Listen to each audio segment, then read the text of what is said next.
One of the biggest things that we encountered was people saying that their doctor said no. So what do you do then? And so this is what we found out is that the number one thing that you need to do is you can change doctors. If your doctor says no, then you can change doctors.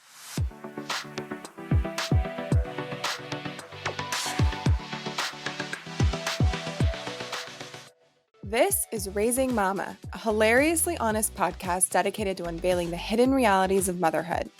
Our goal is to arm you with the information and tools you need to be your most confident and empowered self. This podcast is packed with unfiltered testimonies, diverse perspectives, and expert opinions, along with a good dose of laughter and tears. Leading you on this journey is my best friend, Megan Stander, who is a CEO, passionate maternal health advocate, and mom of 2 daughters. Alongside me is my best friend, Chelsea Ledson, who is a mother, wife, and registered nurse with her master's specializing in women's health. Let's try to raise the next generation by raising up mamas and maybe raising a little hell. Hey, y'all. Hey, mamas. Welcome back to Raising Mama. So today's episode, we wanted to make a bonus episode for those of you that listened to our Chelsea's explainer video. California mat leave explained how to get 6 months paid job protected leave in California and protect your health insurance. But here's the thing. The episode was 30 minutes long, and there's actually so much more that can be helpful when you're trying to maximize your maternity leave. So this episode is going to be about how to maximize maternity leave in California and tips to make sure that you get the most time off. And what we are talking about here is paid job protected time off. So the same kind of requirements still apply here. You have to have been paying into state disability insurance, which is just a deduction off of your paycheck. You preferably want to be working for a company that has at least 5 employees. You want to be working there for a full year and have worked 1,250 hours, which amounts to about 25 hours a week. But other than that, Chelsea and I, we've talked to EDD, to their disability outreach specialist. We've talked to professional certified leave specialists that you can actually hire. A great one is called, her name's Akiko Thayer, and her company is called Maternity Leave 411.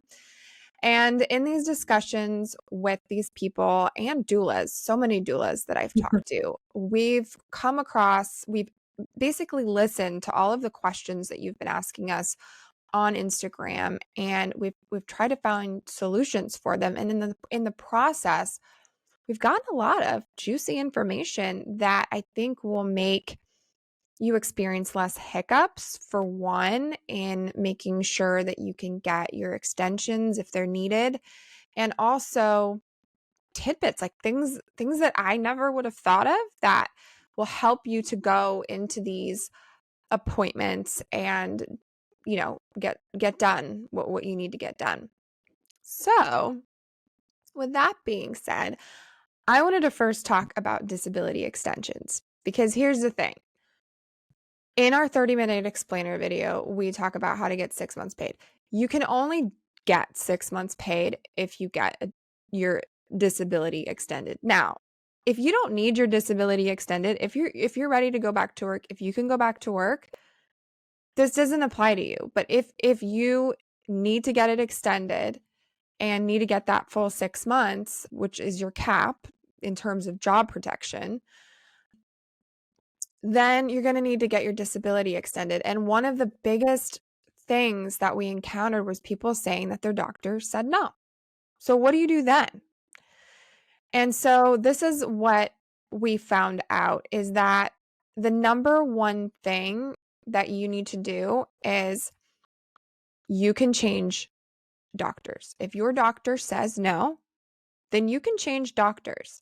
It can be a nurse practitioner, it can be a psychiatrist, it can be an OB. There's even therapists like psychologists that are credentialed that can approve a disability extension. And we called EDD, we verified this. On the same disability claim, you can switch doctors. So you can ask someone else. And the other thing that's important to note is it does not have to be through your health insurance provider. It can be totally out of network. It can be completely outside. And if that is the case and that's something that you have to do, then you will need to pay out of pocket, which sucks. That's a huge inconvenience. But sometimes it's worth it to pay that because the only other option is either going back to work when you're really not ready, which can be extreme cases like severe PPD, or you had twins and you had NICU babies and all kinds of other complications, but they're denying you. You could either go back to work or you could not get paid, which is going to end up costing way more than paying out of pocket to go see a different provider. So that was tip number 1. And Chelsea, what about tip number 2? Well, before we go to tip number 2, I also want to say that going on tip number 1, if you know, because you've been talking to other people who work at your company, and maybe you work for one of those companies where always, when you try to extend, the physician is like, well, unfortunately, this isn't my expertise. You're going to have to go see like a psychiatrist or something like that.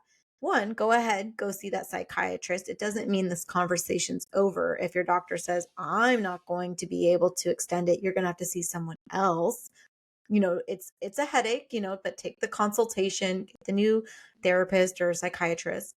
But also, if you know that that's the case, a big hack is get that psychiatrist before the baby's born, right? You can kind of find, okay, who is maybe somebody who specializes in postpartum disorders, or who is somebody who basically knows what you're talking about. Instead of trying to find that person after the fact, you can find that person before the fact. And it can really help basically just not make it so scary and so daunting and just one more sort of bureaucratic nonsense to get through. So very, very good tip, Meg, that you can definitely change providers. You can even start looking for your right provider before the baby's born and just take that weight off your shoulders. Yeah, so that's a great segue into tip number 2 is stay ahead of the game. So what we mean by this is if you have some existing issues. So in my case, I have a mood disorder and I'm on meds and I have a therapist and a psychiatrist. Just the whole clusterfuck of like mental health stuff.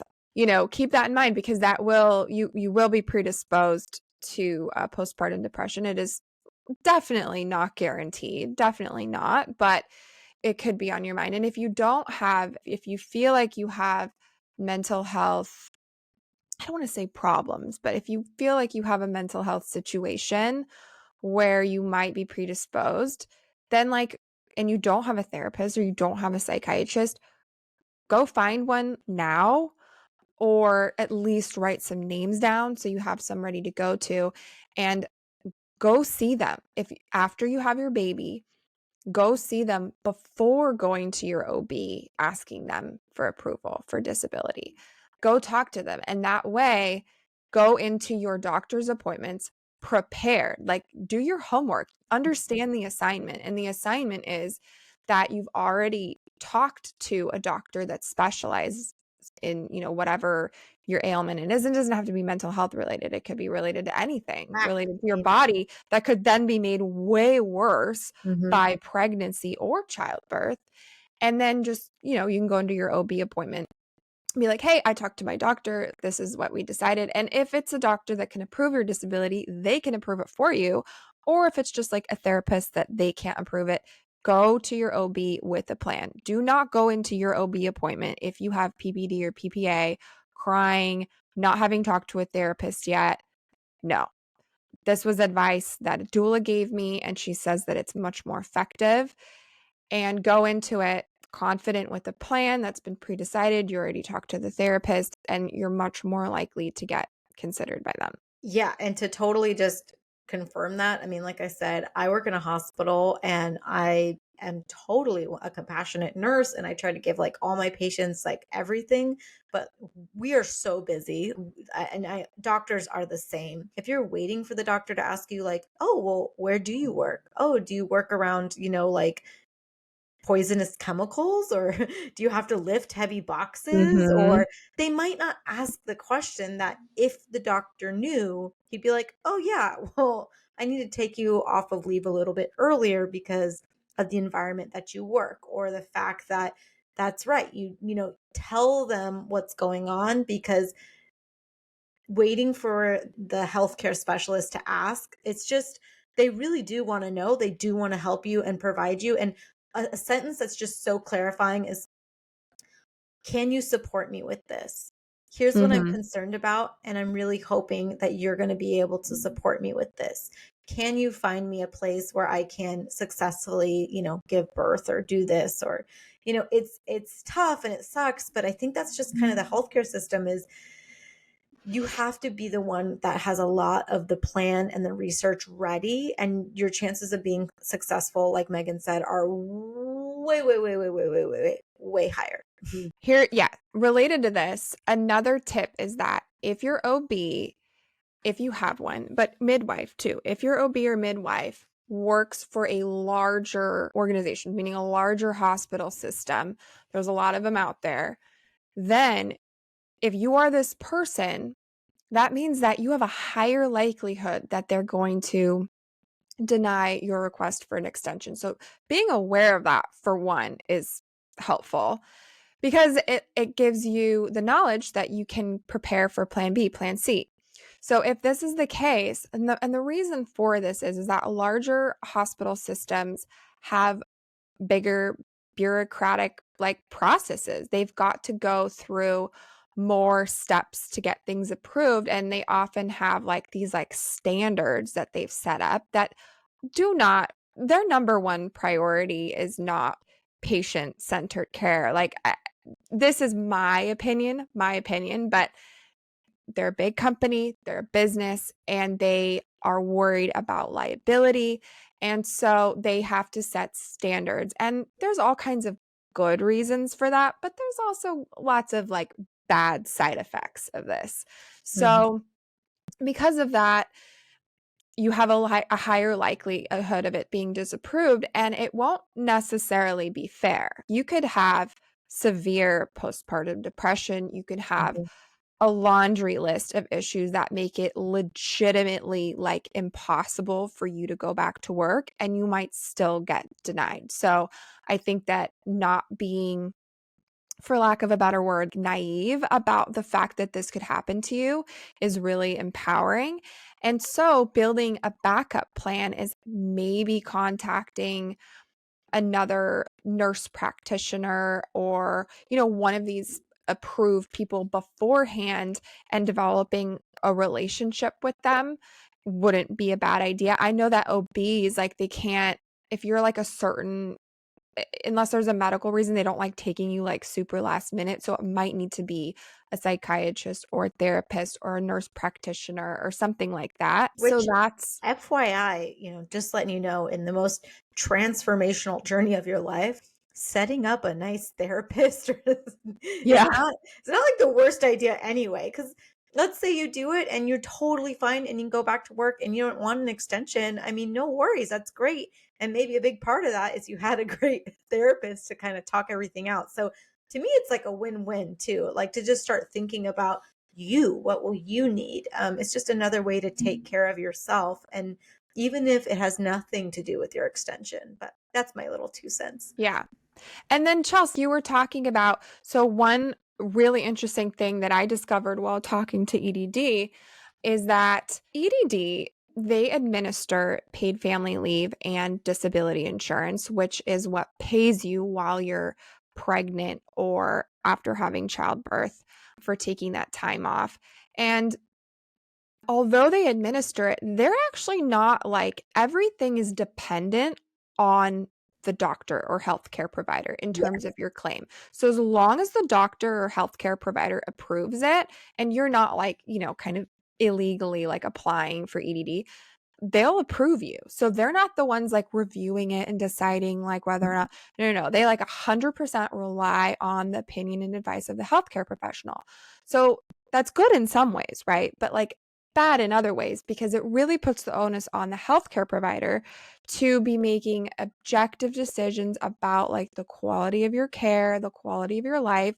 And that's why choosing a good healthcare provider is a good thing. And one thing to note, this is another piece of great advice I got, is just because your OB is a woman, do not assume that she will have your back because, it's just, there's been plenty of female OBs that have, without informed consent, swept the membrane of a woman during her, a 39 or 40-week appointment and not asked her about it first. Just because you're a female OB doesn't mean that you're always going to have that woman's best interests at heart, because that's just kind of the way like medical school works. So that's all I'm saying.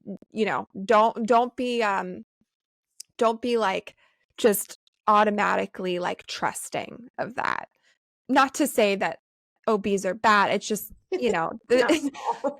I'm just like, you have to be, you in the end have to be advocating for yourself regarding this. Right. I think the main takeaway is don't rely on anything else besides yourself for really Yes. promoting what you need in healthcare. Yes. Don't just think, oh, she looks like me, or she's my age, or she has twins and I She have seemed twins. cool. Yeah, it's really, there's so much going on behind the scenes that it's more than just, a gut feel. If trust me, I'm a nurse. If we could do everything we wanted to do, we would do it. But you're inside a system, and systems work the way they Yeah. work. And at the end of the day, it's like you're kind of beholden to whatever system you're in. Yeah, and your Maybe your OB will also maybe not have any control over this correct. stuff because they have to answer to Yeah. other Or people. midwife or psychiatrist Yeah. or primary doctor. I mean, it really doesn't matter. It's just some places this will be a big deal, and some places it won't be a big deal. So find the place where it's not a big deal, and then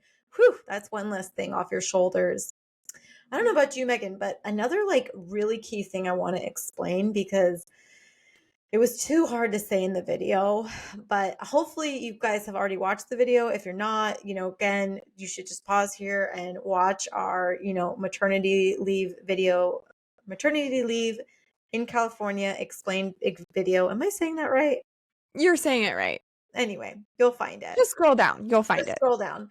Um, is just really quickly, I was saying how when you're on disability, there's this one law that protects your job and it protects your health benefits, and that goes for a maximum of 4 months.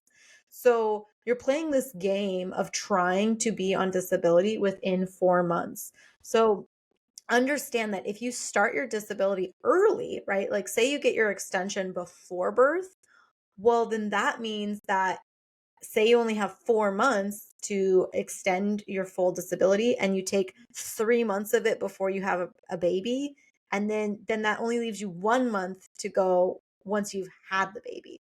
So just keep that in mind, that sure, if you really need the time before birth, you're having preeclampsia, you just can't help it, like then you just can't help it. But if you really can, a lot of people that I work with, they choose very much so to have most of their disability start after they had the baby, because that's when you really, for most people, they need the time. Again, you have the newborn, you're not sleeping, like as Yeah. crappy as you might feel when you're pregnant and you're really hoping to extend it on the beginning end, just know that you can't, there's only 4 months. So it's kind of however you want to slice it. If you want most of it happening before you give birth, you can, but most people want to have it after you give Yeah. birth. So be cognizant that yes, you can extend it on both ways, but you're still stuck in the 4 month Yeah, time. and what Chelsea's talking about, this is specifically related to job protection when it Mhm. comes to pregnancy disability leave.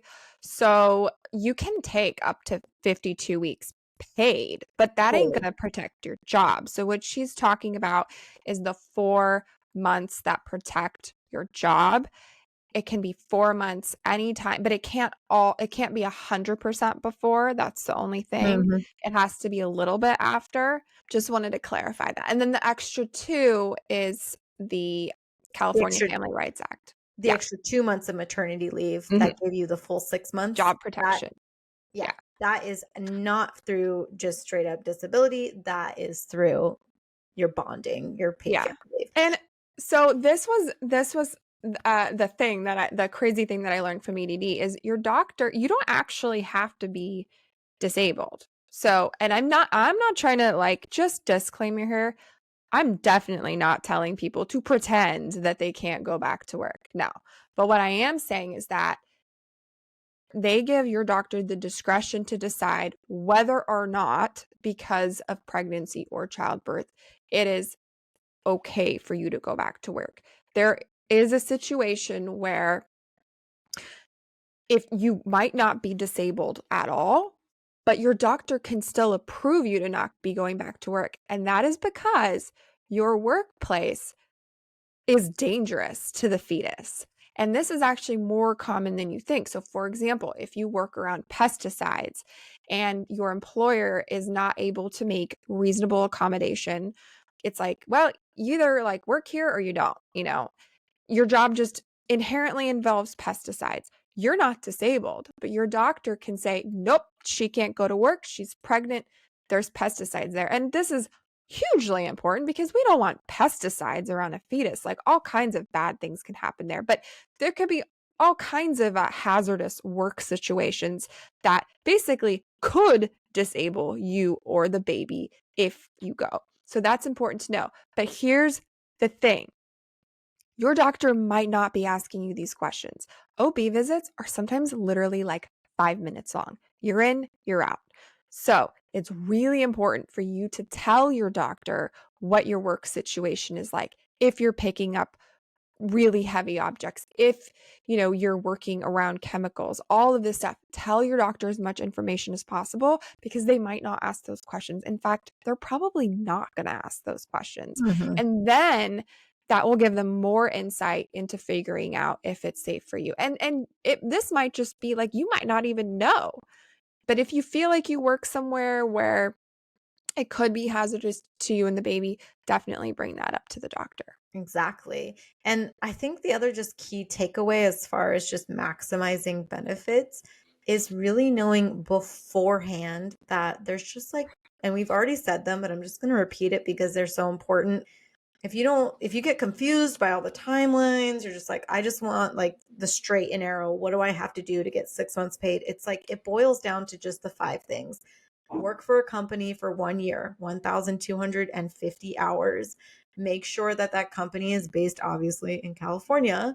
You need to make sure that that company pays into EDD, that state disability, and then make sure that there's at least 5 or more employees. 15 was ideal, but at least 5. And if you're doing those things, then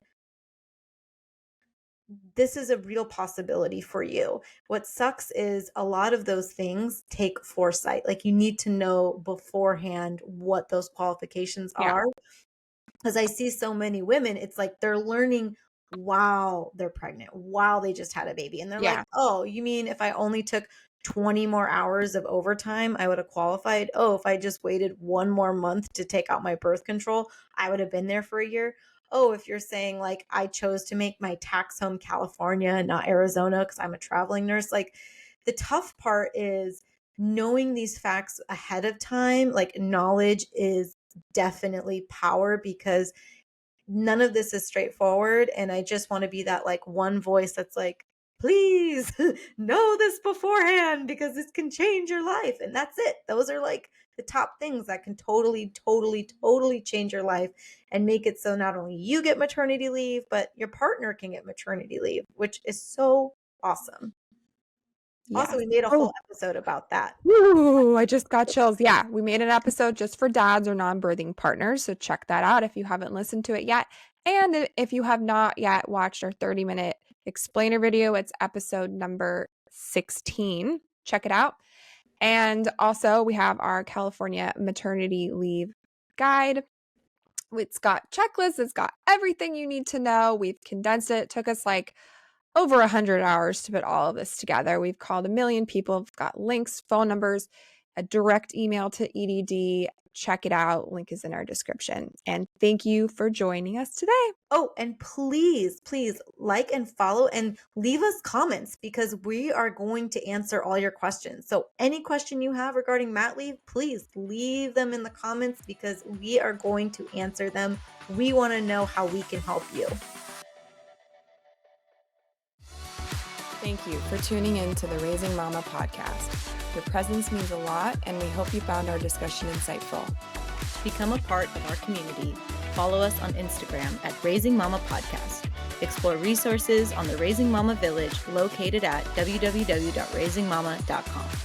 You're never alone on this motherhood journey. We're here to support you every step of the way.